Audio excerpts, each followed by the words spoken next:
Could you tell us a little bit about Matter of Trust, your eco-industrial hub? Yeah, so we have two spaces. This is all about how factories and business and industry can get more ecological. And then we have the Eco Home, which is about how individuals and community can bring ecology and sustainability into their lives. Awesome, wonderful. And let's take a little look around your eco hub here. This is a fabulous space. So when everybody comes in, the first thing they ask is, what is this place? So we decided to actually put it on the wall. Awesome. It kind of tells you right there what it is. Okay. And so we really wanted to... Oh, sorry, hold on. The eco-industrial hub. So we really wanted to look at the biggest macrocosm effects on society with regards to industry. So that's clean air, water, energy, and ideal materials. Not every material has to be ecological, but most of them should be, and you really want to find the ideal material with your go-to, your default being the sustainable material or the ecological or even ideally beneficial material. Every once in a while, it's just not practical. And so sometimes we do go to plastics for things that we don't want to have break, things that we want to be extra light or transparent, and sometimes 100%. Sorry, clean water project called Clean Wave, which is where we use hair to soak fabulous. up oil. And right now they're packing a lot of hair that's going to go to the Air Force to do a filtration project that's going to help clean up oil spills around runways. Oh, wonderful. Wow, and so this is great. a big box of hair? So this is hair. And we'll That's show you there's more over amazing. here. This is It looks so nice buffalo, It's Yeah, this is buffalo. buffalo. but it's we were wondering. Wow, that's It's amazing. been felted in a shape. Oh, but they- that's they- it. yeah. Yeah, That's the buffalo. interest. That's not the natural shape of buffalo hair. No, They I don't didn't walk think so. around It's with it. really nice and neat and clean. It looks Yeah, really there's good. More fleece over here. Okay. Yeah, we're gonna show you what we do. Sorry. Let's take a look over here.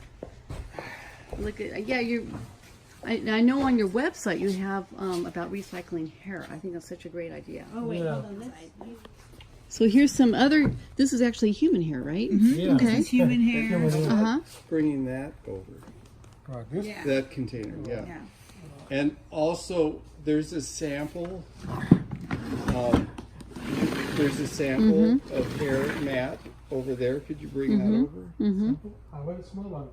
Here's some human hair that is actually going to be made into a mat. What kind of mat is Yeah. this? So oil spill mat. So if you look up there, if you try to go over all of the blue ones, you can get really high Right. up. There we go. Yes. Yes. So this kind of shows you what your clean wave is all about. Yeah.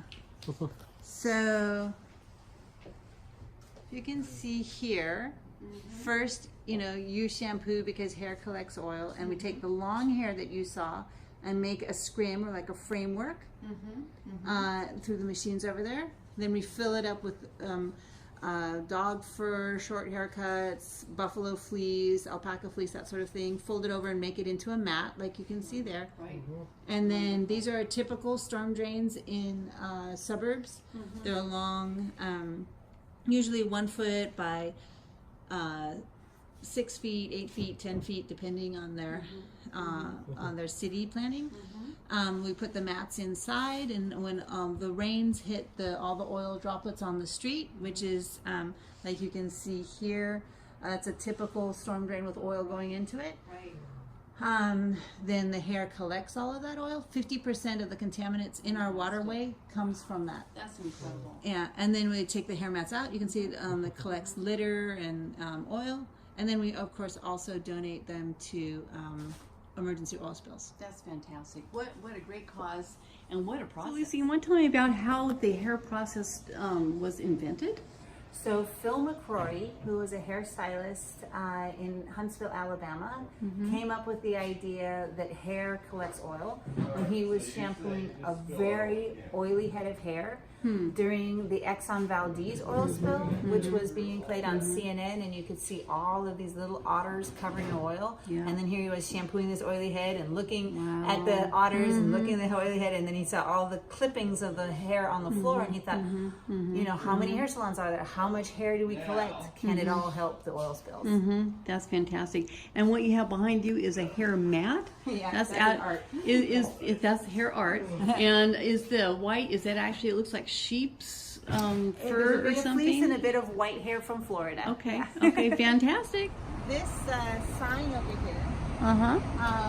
was made by Wes, who's in charge of all of our built exhibits, and he took apart a defunct air conditioning unit, and Wow. he made our sign. That's awesome. Good for Yeah. you. That's good recyclable materials. Yeah. That's fantastic. This building, we knew that we had to have a warehouse factory for our eco-industrial hub, and every building we went to was so depressing. And when Betty and I found this one, we were so excited because we were like, it's so pretty, we could totally work here. So we Yeah. just loved it. So got cleaned out for about a year, painted, refreshed, everything, and I think you'll see that it's pretty, full of art and beauty for a factory warehouse. That's perfect. Thank you. I noticed that we're in the All Sorts section. Can you talk a little bit about what All Sorts is?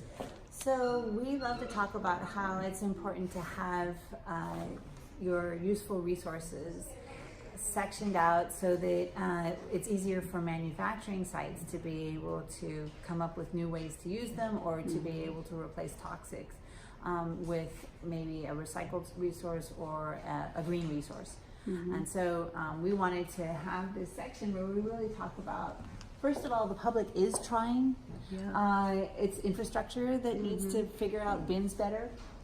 We also think that symbols should be better on things, because if they are, then, if every material that isn't 100% compostable has a symbol that matches the bin. I see people in front of bins every day like going, I don't know where this goes, it's so confusing. A little bit more direction is good. Yeah. Yeah. And then also, if the bins had a good symbol on them, then they could be used for advertising. They could be used for That art. is so cool.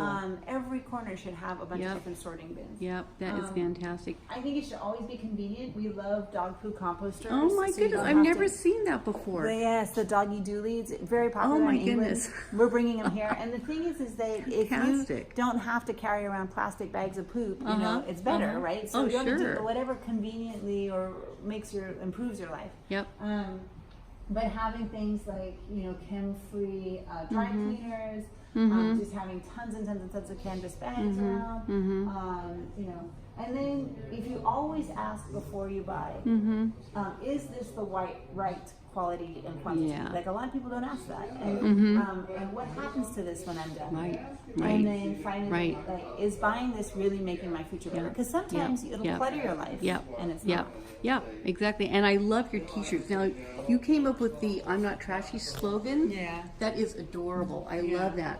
And these are on the website at matteroftrust.org. Yes. Please go and buy them. They're awesome. That is